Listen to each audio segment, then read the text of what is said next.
Meus amados irmãos, a paz do Senhor Jesus Cristo, vamos à nossa lição de número 11, com a ajuda de Deus, dependendo sempre da iluminação do Espírito Santo. Hoje vamos falar sobre a teologia e a história. Mas é necessário que nós pensemos inicialmente em quais são os nossos conceitos a respeito do que seja a história. Esse é um debate bastante amplo, muito demorado, e às vezes eu tenho a impressão de que não se quer resolver, não se quer definir o que seja a história. Quando nós estávamos no primeiro ano, no primeiro período da faculdade de História, um dos professores indagou, o que é história. Naturalmente era uma pergunta recorrente, especialmente nos primeiros períodos. E logo ficou bastante claro que não há uma presunção, uma pretensão em se confirmar um conceito para o que seja a história. Só que isso é bastante característico do espírito dialético que domina as escolas das ciências humanas, especialmente dentro do contexto da educação brasileira, dominada pelas ideias de Paulo Freire. Paulo Freire, apesar de ser pela esquerda brasileira e algumas esquerdas pelo mundo, um teórico de educação bastante decantado, muito louvado, é alguém que prestou um grande desserviço para a educação no Brasil. Ainda que contra afirmações sobre esta, alguém possa apresentar aquela experiência de Angicos, lá no Rio Grande do Norte, em que Paulo Freire prometeu a alfabetização dos sertanejos em 40 horas. Mas o resultado disso tem sido, como todos nós sabemos, a depauperação total do sistema educacional. Nós temos no Brasil, desde o período que tem sido chamado de redemocratização, isto é, desde o encerramento do regime militar, 30 anos de governos socialistas de esquerda no Brasil, e ninguém nunca fala que a educação melhora, ela só piora. E mesmo é interessante observar que os educadores são aqueles que louvam Paulo Freire. Também há um argumento falacioso de que o problema no Brasil seria a falta de dinheiro nas escolas. Igualmente também não é, porque o Brasil investe no nível superior mais recursos do que os países da OCDE, do qual o Brasil faz parte.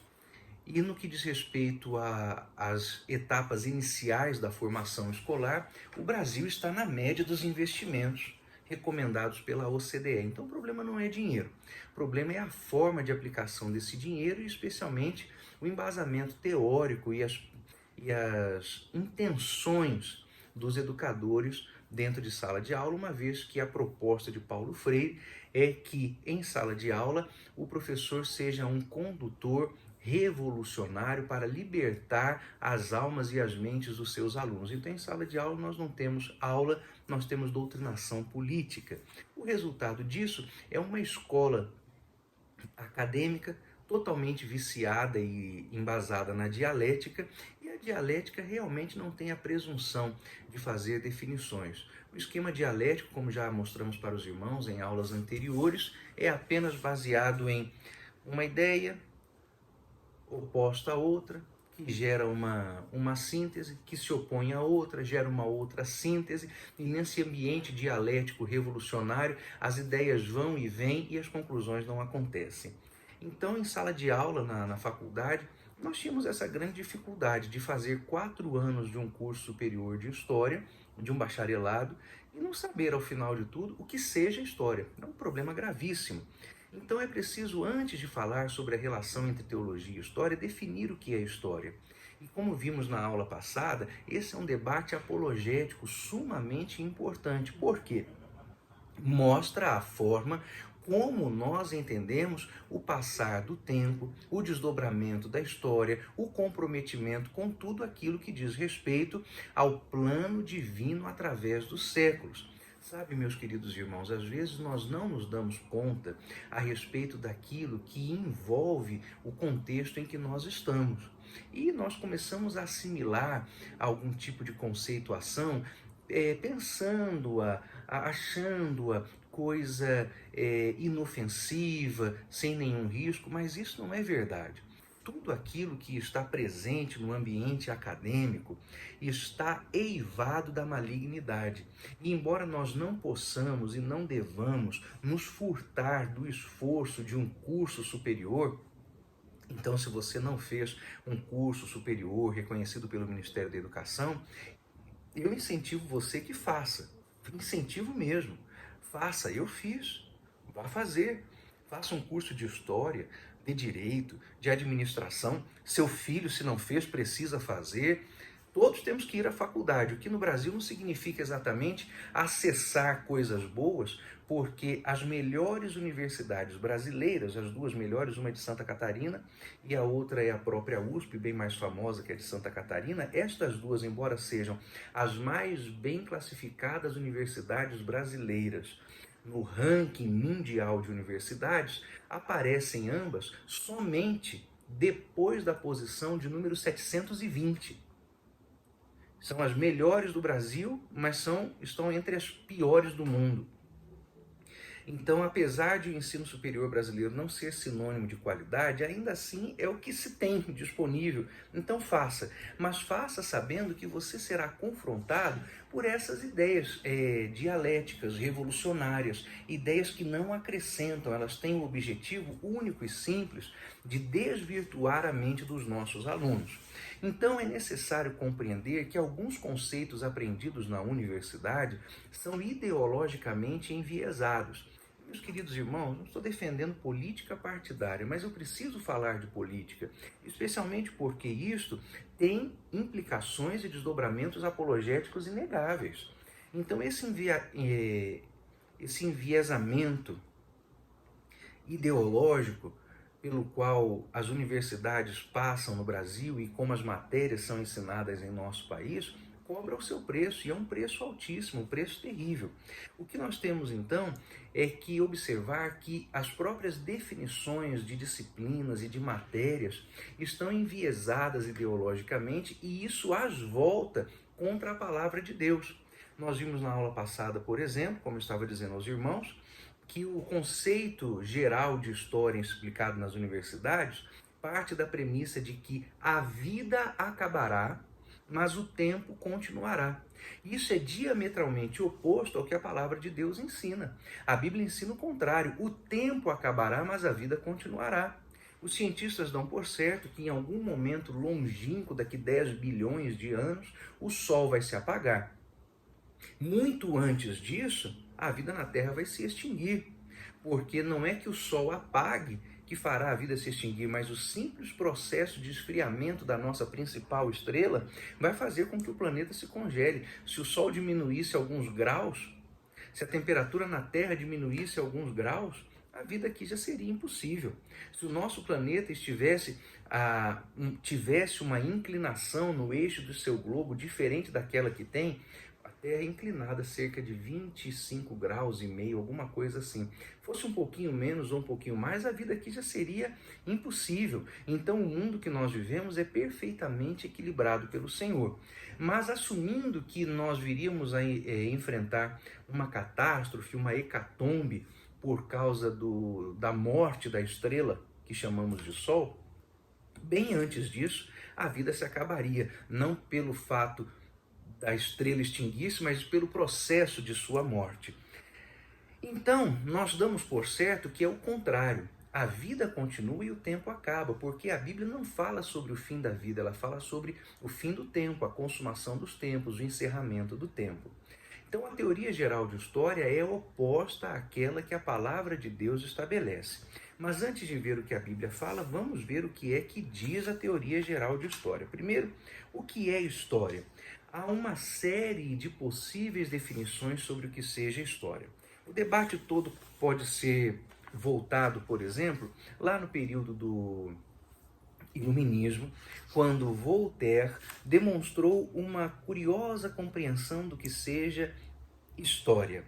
Ele usou o termo teoria da história e ele ensinava que a história crítica ou científica era uma forma de pensamento em que o historiador concluía de si mesmo a respeito das hipóteses, sem para o que fosse necessário recorrer a estudos de terceiro, o que faz da história um pensamento sem grande utilidade à humanidade, porque ela é resultado unicamente do trabalho do historiador, que seria o seu grande manipulador. Bem que Voltaire não estava errado em definir história dessa forma, porque a história tem sido exatamente isso. É o que tem sido história. Então, penso que se há algum mérito na definição de Voltaire, não é que ele estivesse dizendo o que a história deve ser, mas o que a história estava sendo. Nesse aspecto eu tenho que concordar, porque hoje, mesmo depois de passados 200 anos do Iluminismo, é o que nós temos visto. História é isso. Há um caso bastante interessante a respeito dos livros didáticos em nosso país. Os irmãos sabem que o governo federal brasileiro é o maior comprador de livros do planeta. Mais livros do que o próprio Partido Comunista Chinês compra. Então, esse espírito mercadejador do nosso Ministério da Educação no Brasil fez com que o governo federal fosse o maior comprador de livros do planeta.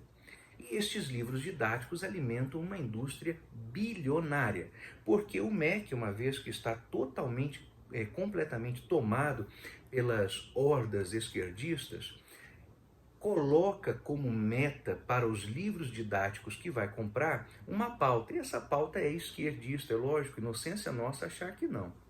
Então, os livros produzidos pelas editoras para serem comprados pelo MEC precisam ceder a esses apelos, que são apelos esquerdistas. Então, houve um caso bastante interessante nos anos 2000, em que um livro de história, uma coleção de história chamada História Crítica, foi escrita por um pretenso historiador, de sobrenome Schmidt, é um brasileiro, e comercializaram-se 40 milhões de unidades desse livro. Os irmãos podem imaginar quais não foram as absurdas quantias de direitos autorais que esse Schmidt recebeu. Mas uma lei aprovada 10 anos depois que esse livro começou a circular, e circulou por uma década inteira, dizia que não seria possível mais a compra de livros pelo Ministério da Educação de material que não houvesse sido escrito por alguém comprovadamente portador de diploma superior e de qualificações outras para poder ser um autor de livro didático, incluindo as outras matérias e história também. Nesse momento, esse homem chamado Schmidt, que nunca pôde comprovar que havia passado pelos bancos das universidades, teve então o seu livro cancelado, a sua venda impedida. Mas olha que interessante, o modo como ele escreveu formou uma geração inteira de alunos, foram 10 anos. Teve gente, e eu já vi esse livro, que pegou os livros de Schmidt nos primeiros anos da educação básica e foi com eles até o ensino médio, estudando o que Schmidt dizia ser história. Sabe como ele fazia? Por exemplo, ele comparava a abolição da escravatura à atuação da polícia militar contra a população de pele preta, de pele negra. Então ele fazia os alunos e os professores dizerem e aprenderem que a polícia militar é uma instituição escravagista, que a polícia militar só persegue preto. Ele não estava observando outras questões que têm a ver com as conjunturas e as estruturas que infelizmente colocam que a maior população, a maior parte da população envolvida no cometimento de crimes, de fato é a população de pele negra, de pele preta. Mas isso, meus irmãos, não é racismo, é estatística. Se há uma conjuntura social por trás disso, é preciso observar. Se estes negros em nosso país estiveram à margem da sociedade depois da abolição da escravatura, e isso lançou-os em condição de dificuldade, precipitando muitos deles no crime, é coisa a ser considerada. Agora, nós não podemos usar questões sociais para justificar crimes, questões econômicas para justificar desmandos, questões educacionais para justificar roubo. Porque esse tipo de lógica é a lógica que faz com que se coloque em perspectiva e em relativização o cometimento de crimes. Então, se alguém comete um crime, não importa se branco, se preto, se índio, se amarelo, a pessoa tem que responder diante das autoridades.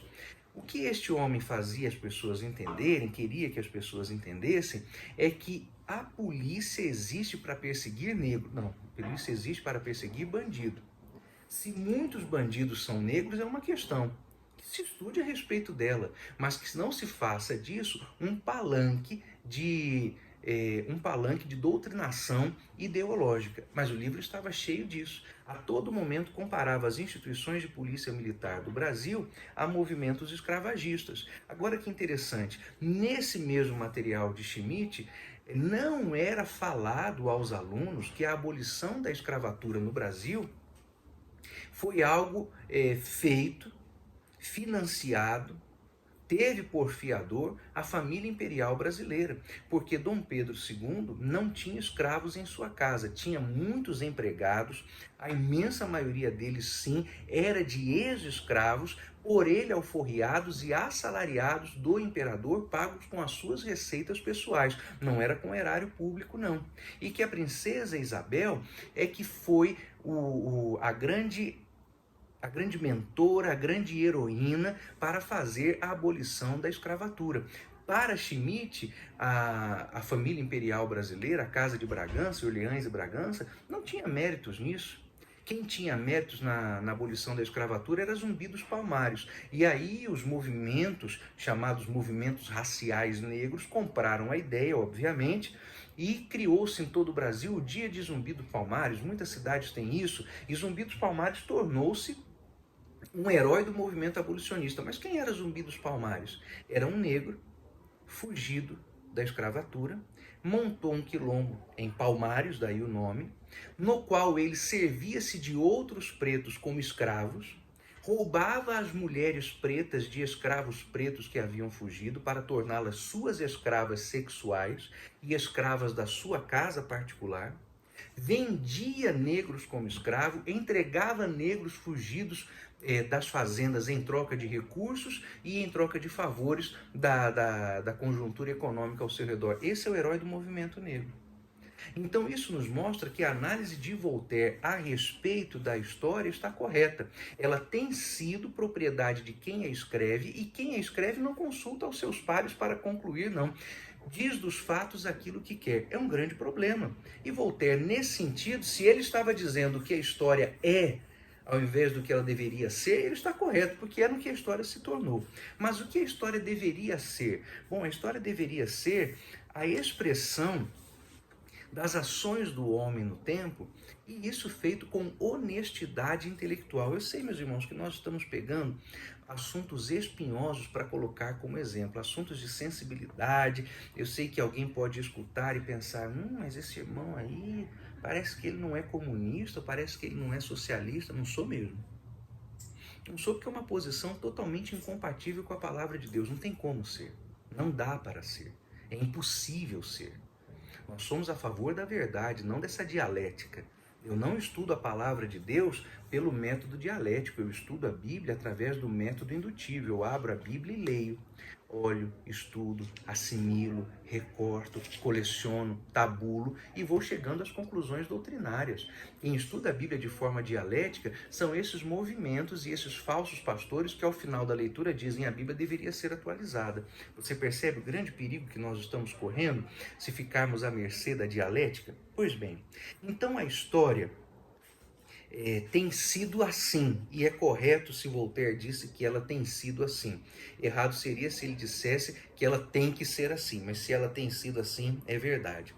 Mas há outros exemplos de historiografia, isto é, da prática do registro de história, que devemos considerar. Devemos considerar que as concepções de história ao longo do tempo mudam bastante. Por exemplo, em nosso livro está citado o exemplo da historiografia teocrática. E nós devemos nos apressar e resistir ao impulso de pensar que a palavra de Deus é o cometimento de historiografia teocrática. Por que não é? Porque toda a historiografia teocrática tem especialmente duas características. Primeiro, a historiografia teocrática tem seus primeiros capítulos naquilo que se chama de teogonia, isto é, a origem dos deuses. E, meus irmãos, a palavra de Deus não fala sobre a origem de Deus, não tem nisso suas primeiras notas, porque Deus não tem começo nem fim. Ele é o alfa e o ômega, o princípio e o fim, o primeiro e o último. Ele é o autor e o consumador de todas as coisas. Então a Bíblia não vai falar nunca sobre a origem de Deus, porque a Bíblia já diz sobre Deus que ele é o Pai da eternidade. Está lá no livro do profeta Isaías, no capítulo 9. Pai da eternidade. Significa que a maior dimensão de tempo que a nossa mente pode entender, que é a eternidade, os irmãos sabem, nós falamos muito sobre a eternidade quando estamos fazendo casamentos, aí mostramos as alianças, né? E dizemos, olha que bonito, a aliança, ela não tem emenda, não tem começo, não tem fim, é assim que deve ser o amor entre o casal, uma condição eterna. Isso é a maior quantidade de tempo que nós podemos intelectualmente administrar, a eternidade, que não tem começo e não tem fim. Mas Deus é o Pai da eternidade. Como pode ele, então, sendo Pai da eternidade, estando fora do tempo, ter início e fim? Ele não tem, ele é mais que eterno, ele é Pai da eternidade. Quando nós dizemos que Deus é eterno, estamos fazendo uso da nossa palavra, da nossa condição intelectual para descrever algo que está além das nossas compreensões. Esse é o caso. Então a teogonia não pode ser um capítulo da historiografia bíblica, porque a Bíblia não perde tempo dizendo sobre a origem de Deus. Ele é aquele que não tem genealogia. Tu és sacerdote eterno segundo a ordem de Melquisedeque. Lembra-se disso? Lá na carta aos Hebreus, que significa que não tem começo, não tem fim, não tem origem, ele existe por ele mesmo. É o Senhor Deus, é Cristo e o Espírito Santo. Então, as histórias teocráticas têm esse capítulo da teogonia, e a Bíblia não tem esse capítulo. Um outro exemplo de consideração historiográfica seria a historiografia greco-romana. A historiografia greco-romana fala também em seus capítulos a respeito da teogonia, a origem de seus deuses, e também fala a respeito de como estes deuses, e a história teocrática também tem isso, manipulam as vidas dos cristãos, de seus seguidores, de seus discípulos, de seus fiéis, de seus crentes. E se há uma coisa que não há na Bíblia Sagrada, é a manipulação de alguém por Deus. Deus não manipula ninguém. Não, a palavra de Deus diz que o homem tem liberdade. É por isso que nós não cremos, por exemplo, em manifestações doutrinárias que destituem o homem de livre-arbítrio. Nós não cremos no monergismo, nós não somos calvinistas, nós não cremos na predestinação, nós cremos na liberdade do ser humano em escolher receber ou não a salvação ofertada por Deus em Cristo Jesus. Deus não força ninguém. O calvinismo, nesse aspecto, é completamente antibíblico, porque torna o próprio Deus um agente do pecado, porque o homem que cometer pecado, cometeu porque isso está no decreto de Deus contra ele. Então, no final das contas, o pecador é tão obediente a Deus no calvinismo quanto o não pecador. Porque tanto um quanto o outro estão fazendo o que Deus determinou que eles fizessem. Um fazendo o que Deus determinou que ele fizesse porque este é crente. O outro fazendo o que Deus determinou porque Deus determinou que era pecador e ele está pecando. Está só fazendo o que Jesus mandou fazer, o que o decreto divino mandou fazer. Então o calvinismo nesse aspecto é completamente antibíblico e você deve descartá-lo completamente das suas convicções bíblicas. Ele é antibíblico e nesse aspecto ele se assemelha às conceituações de historiografia grega e até outras greco-romana ou babilônica, que são citadas aqui em exemplo, porque tem nessas historiografias algo bem parecido com o que o calvinismo sugere, que é a questão da manipulação do homem por Deus, que está fazendo errado ou certo, porque Deus decretou que ele fizesse. Então, se isto não é o que a Bíblia é do ponto de vista historiográfico, então o que seria a história à luz das Sagradas Escrituras? Todo registro historiográfico constante na Bíblia tem algumas características. Primeiro, a historiografia bíblica não é ufanista. O que é isso?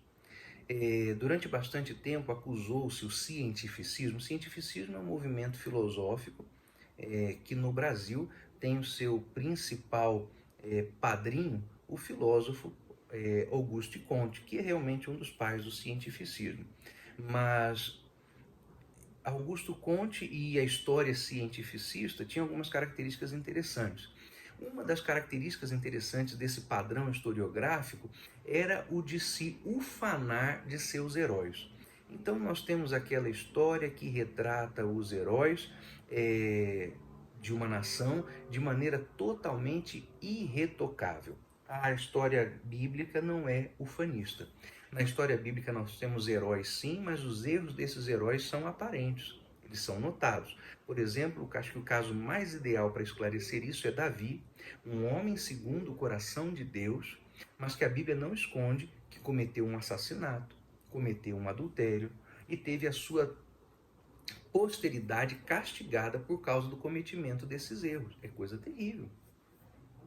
Embora seja ele chamado de suave salmista, seja ele chamado de homem segundo o coração de Deus, meus irmãos, ele foi um pecador. O fato de ser segundo o coração de Deus se coloca e se explica especialmente, por exemplo, por causa do Salmo de número 51, que é uma confissão dos erros que Davi cometeu. Ali ele se põe à mercê do coração de Deus e o coração de Deus o perdoa. Por isso ele é segundo o coração de Deus. Então a história bíblica não é ufanista. Abraão é o pai de todos os que creem, mas cometeu algumas faltas de fé, por exemplo, quando deu ouvidos a Sara, sua mulher, e teve Ismael através da sua serva Agar, achando que isso era a promessa que Deus deu. Não foi o que Deus deu, e deu um problemão danado. Então, a história bíblica não é ufanista, ela é verdadeira porque ela não esconde os erros cometidos pelos personagens bíblicos. A palavra de Deus trata assertivamente os milagres e a sua ocorrência. Mas isso não faz da palavra de Deus uma narrativa história mitológica. Não, porque a palavra de Deus não trata, preste atenção, os milagres de maneira mitológica. Ele os trata de maneira factual. Em nenhum momento a travessia do Mar Vermelho, para citar um dos exemplos mais grandiloquentes dos milagres bíblicos, é tratada como uma metáfora. Ela é um fato. Israel atravessou aquelas águas do Mar Vermelho a pé enxuto, a pé seco. Isso não é tratado metaforicamente, em linguagem figurada, mas é tratado factualmente. Então não existe na historiografia bíblica mitologia. Na historiografia bíblica, os milagres são tratados de maneira factual. Quem procura fazer poema das suas historiografias e das suas histórias são outras práticas historiográficas, outros povos, outras religiões. A Bíblia trata os milagres como fato. A palavra de Deus não é ufanista, não é humanista. Significa que o homem não é centro na palavra de Deus. O centro na palavra de Deus é o Senhor Jesus Cristo. E não, meu irmão, como alguém já disse na internet e virou meme, você não é o centro de Cristo. Cristo é o centro de tudo. O homem não é centro de coisa nenhuma e de ninguém. O centro da Bíblia é o Senhor Jesus Cristo. Por isso a história humana contada nas Escrituras, não obstante seja verdadeira, como de fato é, não pode ser chamada de humanista, porque o homem não é centro. O homem pode ser alvo do amor, mas ele não é centro. O homem pode ser objetivo da salvação, mas ele não é centro. Essas são as características da história contada na Bíblia. A história contada na Bíblia também é substancialista. O que significa isso? A história contada na Bíblia é verdadeira e é uma história que não muda. E aqui, meus irmãos, é onde temos a maior disparidade entre a palavra de Deus e as teorias de história, que estão sempre mudando. A palavra de Deus permanece. Aquilo que era pecado lá atrás continua sendo pecado hoje e é um fato. Aquilo que foi erro continua hoje sendo erro e é um fato e não pode ser negado. Então a palavra de Deus, quando conta a história, conta de maneira substancialista, porque a palavra de Deus trata tudo aquilo que nela própria está contado como revelação imutável que Deus dá ao homem. Então, quais são os fundamentos da teologia da história? Os fundamentos são os seguintes. Primeiro, Toda disciplina possui algo que estuda. E o que é que a teologia da história estuda? Ela estuda a ação dos homens no tempo e o seu relacionamento com Deus. É isso que a palavra de Deus estuda. É isso que ela expõe. É isso o que nós podemos dizer que é o objeto de estudo da historiografia bíblica. Os homens no tempo e a sua relação com Deus. Segundo o fundamento da teologia da história, Deus controla o tempo. Isaías 9,6, Deus é o Pai da eternidade. Este controle que Deus tem do tempo não é apenas porque Deus pode mudar as questões temporais. Não, é mais do que isso. Tempo aqui, não como dimensão, mas como palco da ação. Então Deus controla e ele intervém na história. Existem alguns exemplos que são colocados aqui no nosso livro, que podem ajudar bastante e que mostram como Deus controla a história. Agora, irmãos, preste atenção. Não vá por isso concluir que Deus manipula os homens. Não, Deus controla a história. É diferente. Se um homem particularmente não quer aderir, assumir ou viver o que Deus tem para ele, problema do homem. O plano de Deus não vai mudar. Deus controla a história. Nada escapa ao controle do Senhor. Nós estamos vivendo um período bem ruim agora, estamos falando aos irmãos desse momento de pandemia, desse sinovírus, um vírus não explicado, não esclarecido, né? Um vírus cuja a origem sequer pode ser citada, né? Nós podemos falar da peste negra, da peste espanhola, mas não podemos dizer do vírus chinês. Não, o vírus chinês não pode, é ofensivo. E veio de onde, irmão? De Portugal? É estranho esse momento de patrulhamento ideológico que nós estamos vivendo. E esse momento de patrulhamento ideológico, para mim, significa que nós já deixamos os tempos escatológicos para trás e estamos vivendo os tempos apocalípticos. A gente pensa que o tempo apocalíptico é só depois que o Senhor Jesus arrebatar a igreja. É um erro, porque os primeiros três capítulos do livro do Apocalipse, que contém as cartas de Cristo enviadas às 7 igrejas da Ásia Menor, este conteúdo é pré-arrebatamento, não é pós-arrebatamento, é pré-arrebatamento. E o que está sendo falado pelo Senhor Jesus a essas igrejas é igual ao que nós estamos vivendo hoje. Então nós já estamos vivendo os tempos apocalípticos, pré-arrebatamento. Nós somos a última igreja, irmãos. É a última hora, nós somos os ceifeiros da última hora, não tem ninguém depois de nós, é conosco. A geração do arrebatamento é a nossa. Fim de papo, acabou. Jesus Cristo vai voltar. Ih, o pastor Guna está marcando a volta de Jesus. Não, não estou. Estou dizendo que Jesus está chegando aí. Jaz as portas. Atenção, já posso escutar anjos se preparando, trombetas sendo levadas à boca e logo alguém vai gritar. Aí vem o noivo, saí-lhe ao encontro. Quem tem ouvido para ouvir, ouça. Então nós somos a última igreja. E Deus está intervindo no tempo. E esse tempo apocalíptico que nós vivemos já é um tempo controlado totalmente pelo Senhor. Não é o anticristo que está no controle. O diabo nunca esteve no controle de nada. Quem está no controle é Deus. E o controle de Deus sobre todas as coisas é que nos faz entender que este tempo apocalíptico que nós vivemos não escapa ao controle do nosso Deus. É um tempo controlado por ele. Satanás está fazendo aí o seu ensaio, ele está verificando como pode manipular os homens, e a Bíblia já estava dizendo mesmo como isso aconteceria, e o diabo é um grande teólogo. E a palavra de Deus diz, quando os homens disserem paz e segurança, então lhe sobrevirá repentina destruição. Veja se não é exatamente o que nós estamos vivendo. Fique em casa, é para sua segurança. Use máscara, é para sua segurança. Perca o emprego, é para sua segurança. Feche a sua empresa, deixe a sua loja falir, é para sua segurança. Vamos salvar as vidas, a economia a gente recupera depois. Não que eu esteja aqui negando o óbvio, que esse vírus mata. Mata. Vi pessoas morrerem, conhecidas minhas. Vejo familiares meus sofrendo por causa disso. Entretanto, meus queridos irmãos, há um ensaio geral das forças de Satanás, e esse ensaio dá conta disso, de que em nome de segurança, Todos se sujeitam a tudo, inclusive a perder emprego, inclusive a passar fome, inclusive a descer abaixo da linha da miséria.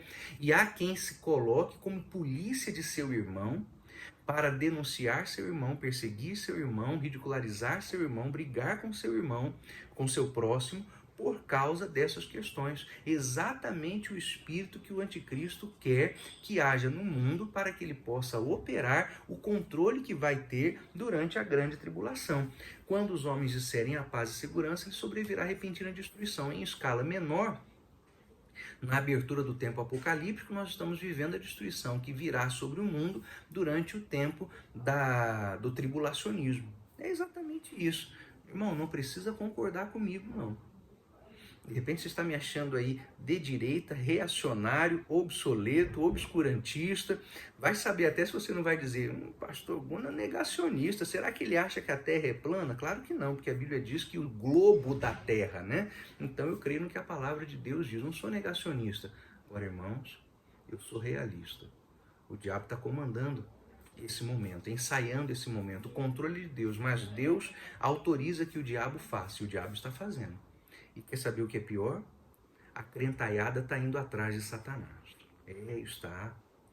Muitos pastores, muitas igrejas não estão entendendo a urgência escatológica desse momento. Estão pensando que tudo se resume mesmo a um debate sobre um vírus e sobre esquerda e direita. Não, irmãos. É um debate que tem a ver sobre o espírito do anticristo. No mundo ele já está, mas ele quer subjugar as igrejas também. E tem conseguido, porque muito crente não está percebendo isso.